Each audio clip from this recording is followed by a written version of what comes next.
যদি আপনি থাকতে চান তাহলে আপনি থেকে যান, আর যদি আপনি চান না তাহলে আপনাকে আমি নিয়ে যাব। আল্লাহর নবী বিশ্ব নবী রাহমাতুল লিল আলামিন চোখের পানি ছেড়ে ছেড়ে কান্না করে, চোখের পানি ছেড়ে ছেড়ে কান্না করে। এমনি আজরাইল ডাকতে বলে, ইয়া রাসূলুল্লাহ, ইয়া হাবিবাল্লাহ, ও আল্লাহর নবী কেন আপনি কান্দেন? কান্না বন্ধ করেন। আপনি কি ফাতেমার জন্য কান্না করেন? না না না, আমি ফাতেমার জন্য কান্দি না। তাহলে কি আপনি হাসান হুসাইনের জন্য কান্না করেন? না না না, আমি হাসান হুসাইনের জন্য কান্না করি না। এমনি আজরাইল বললেন, তাহলে কেন আপনি কান্না করেন? এমনি ডাকতে বলে, আমি পরে বলবো, আগে তোমার জবাব দিব, জবাব দেওয়ার পরে সিদ্ধান্ত নিব। কিন্তু আমি দুনিয়াতে থাকবো না, চলে যাব।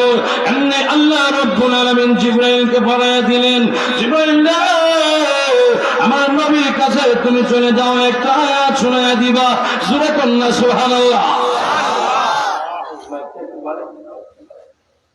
তো আল্লাহ কালাম তেলাওয়াত করে, ইন্নাকা মাইতুন ইন্নাহুম মাইতুন।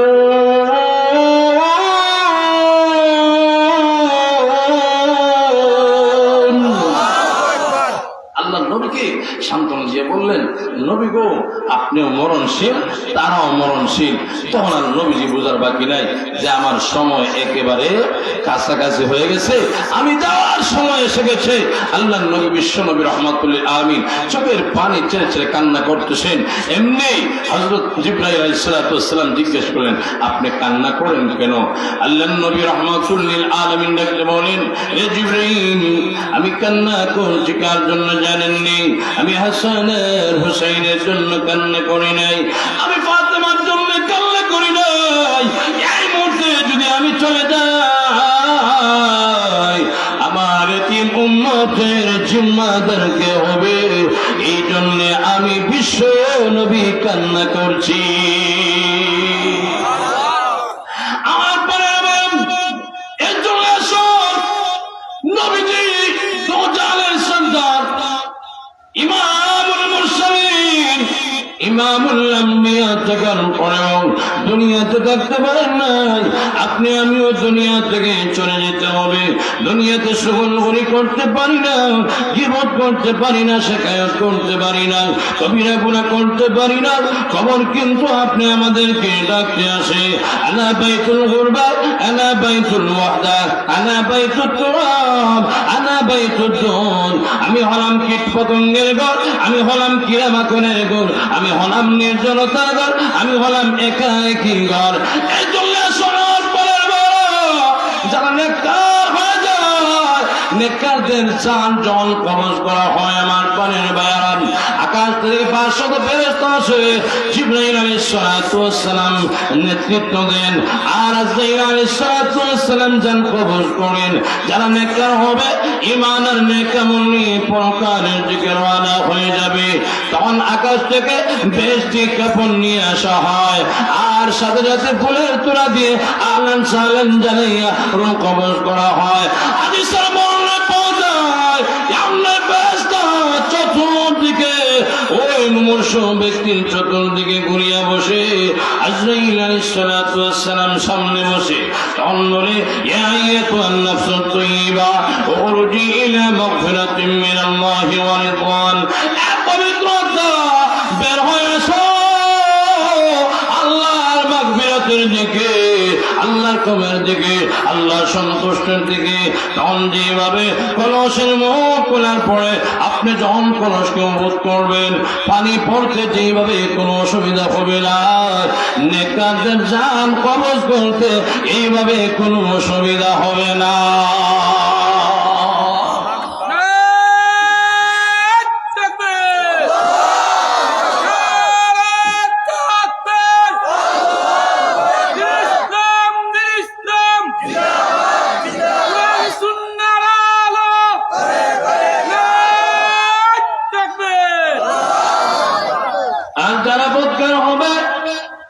বদকারের জান কবজ করার জন্য বদের ফেরেশতারা আসবে, চতুর্দিকে গোল হয়ে বসবে, আর আজরাইল বলবে ইয়া আইয়াতুহান নাফসুল খাবিসা উখরুজি ইলা সাখাতিন মিনাল্লাহ। এখন যত বের হয়েছো আত্মা বের হতে চাইবে না। যেইভাবে দুনিয়ার বৃদ্ধ আর বৃদ্ধ মরতে চায় না, যুবক মরতে চায় না রে, যুবতীও মরতে চায় না, এইভাবে কিন্তু নাফরমানদের জান কবজ করার সময় লুকালুকি শুরু করে দিবে। জান কবজ করার জন্যে আজরাইল অপেক্ষায়, কিন্তু রূহটা বের হতে চাইবে না, বের হতে চাইবে না। কারণ হলো লোকালোকি করার পরেও যেইভাবে আসামি পুলিশকে দেখে চতুর্দিকে দৌড়াদৌড়ি করে, যত বেশি দৌড়ে তত বেশি পুলিশ মার দেয়, যত দৌড়ে তত বেশি পুলিশ মার দেয়, ঠিক তেমনি ভাবে জান কবজ করার সময় তার সমস্ত শরীরে জাতা মারি ধরে, জাতা দিয়ে ধরার পরে তার জানটা রোটা বের করে আনা হয়। এবার আসুন আমার পরে বাইরাম, নেককার যদি আপনি আমি হতে পারি, তাহলে আপনি আমাদের রোকে, আপনি আমাদের জানকে একটা জান্নাতি কাপড়ের মধ্যে পেছাইয়া উপরের দিকে ফেরেশতা নিয়ে যাবে। প্রথম আসমান থেকে শুরু করে 7 নম্বর আকাশ পর্যন্ত নিয়ে যাওয়া হবে। ফেরেশতা প্রথম আকাশে যাবে, আর প্রথম আকাশের দরজার মধ্যে যখন করাঘাত করবে, করাঘাত করার সাথে সাথে আসমানের ফেরেশতা, প্রথম আকাশের ফেরেশতা বলবে কে কে, আপনি কে বলছেন? এমনি বলবে আমি অমুক এলাকা অমুক মহৎকারের রূহ নিয়ে এসেছি। এমনি পারমিশন দেওয়া হবে না, আর বলা হবে এই রূহটা সিজ্জিনে নিয়ে যাও, 7 জমিন নিচে নিয়ে যাও, সেখানে সিজ্জিন পাওয়া যাবে। আর যারা নাকি নেককার হয়ে যাব, আপনি আমাদের রূহকে ইলমে পৌঁছে দেওয়া হবে। আমার পানের মেয়ের জন্য আসল যারা নাকি নেককার হয়ে যাবে, ইহকালেও তাদের সম্মান ইজ্জতের অভাব নাই। নবীজি বলেন মা বানু মা বাবান বাবুন ইয়া ইয়াসাদুল আমালু মিনহু ওয়া ইয়ারযুকু মিন হাইসু লা ইয়াহতাসিব। এই হাদিসের মধ্যে পাওয়া যায় নেককারের জন্য আসমানে 2টা দরজা আছে। একটার দিকে তার নেক আমল আকাশের দিকে উঠানো হয়, আর একটা দরজা হইল ওই দরজা দিয়ে তার জন্য রিজকের ব্যবস্থা করা হয়, রিজেক আসে। আর নেককার লোকটা যখন মারা যায়, আকাশের দরজা সহ তার জন্য কান্না করতে থাকে। এই জন্য আসুন মরণের আগে আগে কবরের সামান তৈরি করতে হবে। এই জমিনে আমরা থাকতে পারবো না। আমার আগে আমার দাদা ছিলেন, আমার দাদা ছিলেন, আমার আব্বা ছিলেন, আমার আম্মা ছিলেন, কিন্তু তারাও চলে গেছে, আপনি আমিও চলে যাব। এই জন্য এখন থেকে সোজা হওয়ার প্রয়োজন। আজ থেকে বাকি জিন্দেগির জন্য কোনদিন নামাজ ছাড়তে পারি না, রোজা ছাড়তে পারি না, হজ ছাড়তে পারি না, যাকাত ছাড়তে পারি না, গুনাহ করতে পারি না। মরণের বই যদি আপনি আমাদের অন্তরে আসে, কোনদিন গুনার কাজ আমরা করতে পারবো না। লক্ষ্য করে দেখেন, কবরের পাশে যাইয়া আপনি আমি যদি সব সময় জিয়ারত করিব, তাহলে পরকালের বই আপনি আমাদের অন্তরে চলে আসবে। আল্লাহর নবীর সাহাবী হযরত উসমান রাদিয়াল্লাহু তাআলা কবরের পাশে যখন যাইতেন, এই সাহাবী কিন্তু জান্নাতের সার্টিফিকেট প্রাপ্ত, তারপরও কবরের পাশে যখন যাইতেন সব থেকে পানি মুষলধারে বৃষ্টির মতন ছেড়ে দিতেন।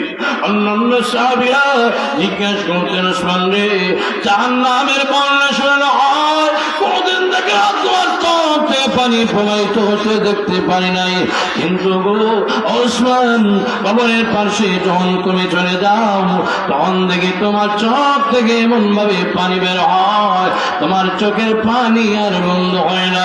উসমান রাদিয়াল্লাহু তাআলা জান্নাতের সার্টিফিকেট প্রাপ্ত হওয়ার পরেও কবরের কত চিন্তা, কবরের উনার অন্তরে কি ছিল আমার পানির বাইরা।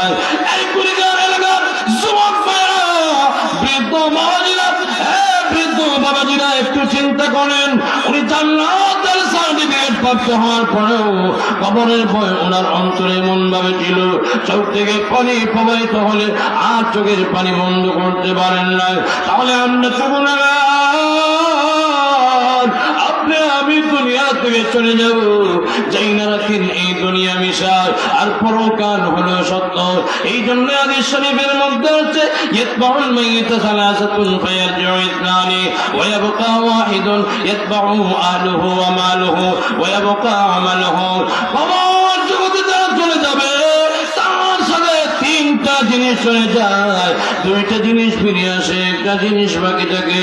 আমার পরের মেয়েরা এবার আসুন, এই হাদিসের ব্যাখ্যাটা এরকম দিলে আপনাদের জন্য একেবারে সহজ হয়ে যাবে। আমরা দুনিয়ার পিছনে পড়ে পড়ে ধন দৌলতের পিছনে পড়ে পড়ে পরকাল একেবারে আমরা ভুলে গিয়েছি। দিনারা তবু ওই পরকালে যাওয়ার সময় ধন দৌলত কোনো কাজে আসবে না, আপনার আত্মীয় স্বজন কোনো কাজে আসবে না। মমস্য ব্যক্তি তিন বন্ধুকে ডেকে বলবে, প্রথম বন্ধুকে ডাকতে বলবে, বন্ধুরে তোর জন্য আমি কত কিছু করলাম, জগন্নাথপুর থানায় মামলা দিলাম, বন্ধু এই মুহূর্তে আমি চলে যাব, আমাকে কি কিছু হেল্প করতে পারবে? পরকালের ট্রেনে উঠে গেলাম, জাহাজে উঠে গেলাম, ট্রেনে উঠতে টিকিট লাগে, পয়সা লাগে, সব কিছু লাগে। বন্ধু এই মুহূর্তে আমি চলে যাব, আমার কাছে নাই টাকা, নাই কোন পুঁজি, এই মুহূর্তে আমাকে কি তুমি সাহায্য করতে পারো? প্রথম বন্ধু ডাকতে বলবে, বন্ধুরে দুনিয়াতে তুমি আমার সাথে বন্ধুত্ব স্থাপন করেছিলে, কিন্তু আমি কিন্তু বন্ধুত্ব স্থাপন করি নাই, আমি বন্ধুত্ব মহান একটু ভান করেছিলাম, কিন্তু যখন তুমি চলে যাইবা আমি পরবর্তী অন্য জনের বন্ধু হয়ে যাব। এই বন্ধুর নাম হলো ধন দৌলত। কথা বলেন, আপনি আমি যখন চলে যাব আমার ছেলে মেয়েরা আমার